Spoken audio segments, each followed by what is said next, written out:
The Boy Behind Seat 14A Chapter 1. A routine flight that wasn't Flight 2371 from Atlanta to San Francisco was nearly full.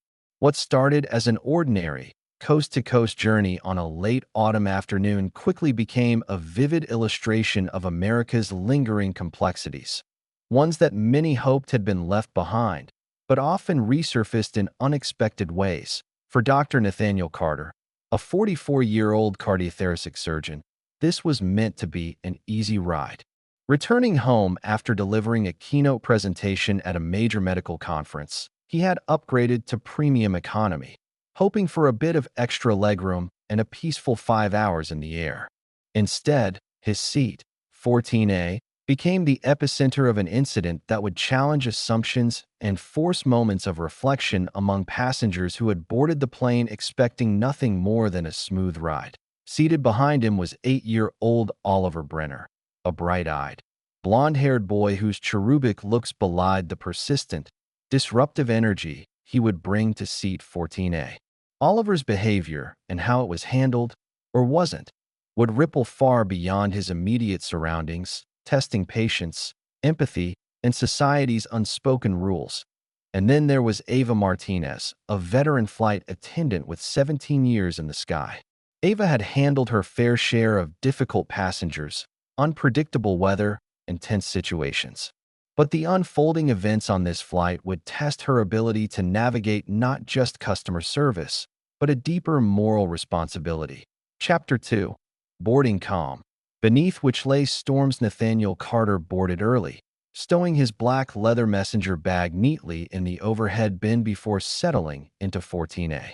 He wore tailored charcoal slacks, a crisp white shirt with sleeves rolled to his elbows, and a pair of black-framed glasses that gave him a scholarly, approachable air. His ex-wife, Dana, had always said he looked distinguished when dressed this way. It made him chuckle as he thought of it. He nodded politely at the woman in the aisle seat next to him, who smiled and introduced herself as Janice Holloway. They exchanged the polite pleasantries of strangers sharing cramped space for a few hours, nothing more. Nathaniel appreciated that Janice wasn't surprised to see him in premium economy. That in itself was a kind of relief he didn't always experience. As passengers trickled past, Nathaniel sent a quick text to his sister, Simone, confirming she'd pick him up at SFO later that evening. Then came the Brenner family, Claire Brenner leading her 2 children with military efficiency, while her husband, Andrew, followed closely, already offering apologies as their daughter, Lily, brushed past other passengers. Oliver was at the back of their line, practically bouncing down the aisle. "Oliver, stay close to Dad," Claire warned, her tone tight. Nathaniel glanced up momentarily and then returned to his tablet. Claire settled into the middle seat directly behind Nathaniel. Andrew took the window, and Oliver was planted behind Nathaniel in 14B. Lily sat across the aisle with their grandmother. The first thud against Nathaniel's seat came during the safety demonstration. It was soft, maybe an accident, Nathaniel thought. Kids get restless. But by cruising altitude, the thuds had become a rhythmic, inconsistent tapping that gradually wore on his nerves. "Would you like something to drink, sir?" Ava asked during beverage service. "Just water, thanks," Nathaniel replied, keeping his tone even. At that moment, Oliver delivered another sharp kick to the back of his seat. Nathaniel stiffened, but said nothing. Ava noticed. "I'll be right back with that," she said, then leaned in on her return. "Is everything all right, sir?" Nathaniel forced a tight smile. "Fine, thank you." But it wasn't fine. The kicks continued, soon joined by the noisy chimes of Oliver's handheld gaming console. Despite Claire's periodic, half-hearted whispers, "Oliver, honey, feet down, please," there was no real consequence when he ignored her. Chapter 3. Tension rising an hour into the flight, Nathaniel could no longer focus. His attempts to concentrate on reviewing surgical notes were undermined by the intermittent jabs against his lower back. Lisa, his seatmate, glanced over sympathetically. "Kids," she said, offering a weak smile. Nathaniel nodded. But inside, he was weighing the calculation he and so many Black Americans had learned to make. Speak up, and risk being seen as the aggressor, or remain silent and endure? He chose a middle ground, standing slowly, turning to face Oliver. "Hey there, buddy," Nathaniel said gently, crouching down to Oliver's eye level.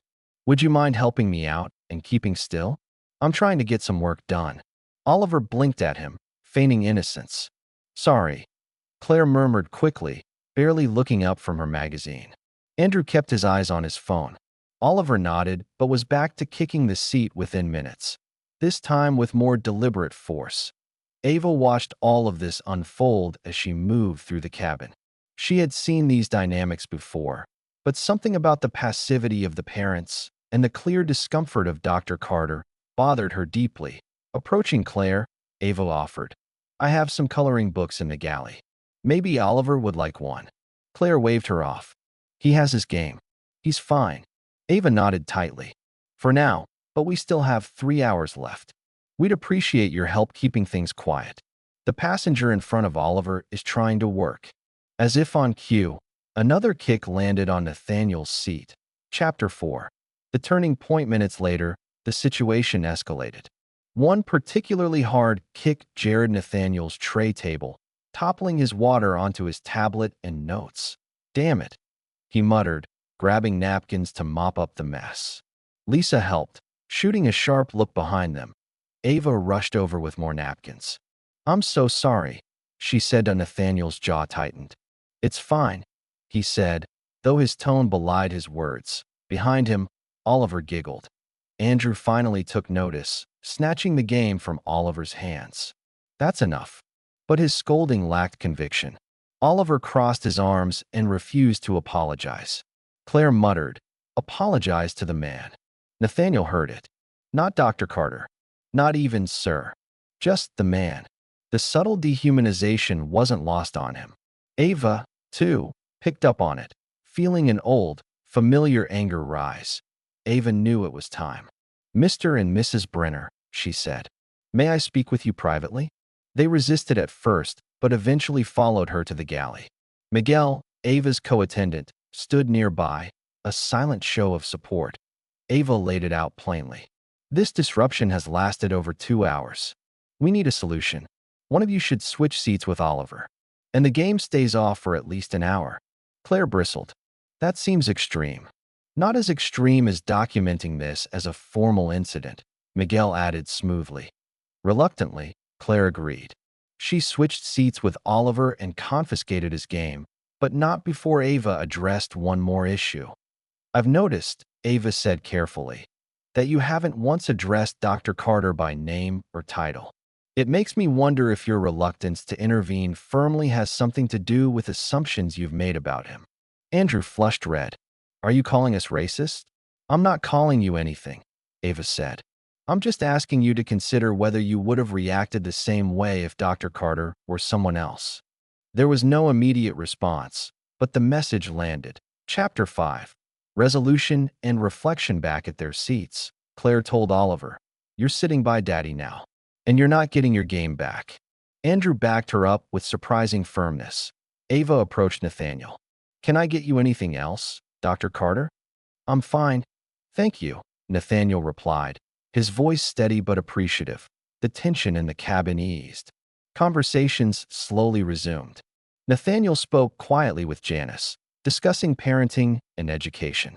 Ava overheard snippets. "Death by 1,000 paper cuts," Lisa said. Nathaniel nodded knowingly. Behind them, Oliver sulked but stayed still. Andrew showed him pictures in a book. Claire stared out the window, her face unreadable as they landed in San Francisco. Janice said warmly, "You handled that with grace." Nathaniel smiled faintly. "Working in a hospital teaches you to stay calm." As they deplaned, Claire tapped his shoulder. "Dr. Carter, I'm sorry. We should have handled things differently." Andrew nudged Oliver, who mumbled, "Sorry for kicking your seat." Nathaniel crouched. "Thank you, Oliver. Do you know what I do? I help fix people's hearts. But it's also important to treat people with kindness. I hope you'll remember that next time." Claire's eyes shimmered. Andrew nodded, silent but thoughtful. Chapter 6. After the flight later, Ava filed her report. She didn't expect much. But 2 weeks later, Nathaniel received a letter. It was from Ava. Her report had sparked a new training discussion about race, empathy, and intervention. Included was a child's drawing, Oliver's. It showed an airplane with stick figures. One of them said, "Be kind." At the bottom, in careful handwriting, "I'm sorry I was bad on the plane." From Oliver. Nathaniel pinned the drawing on his bulletin board at work, alongside notes from young patients. Sometimes, he realized, healing wasn't always about surgery. Sometimes it was about conversations, uncomfortable truths, and tiny, stubborn seeds of understanding that might one day grow.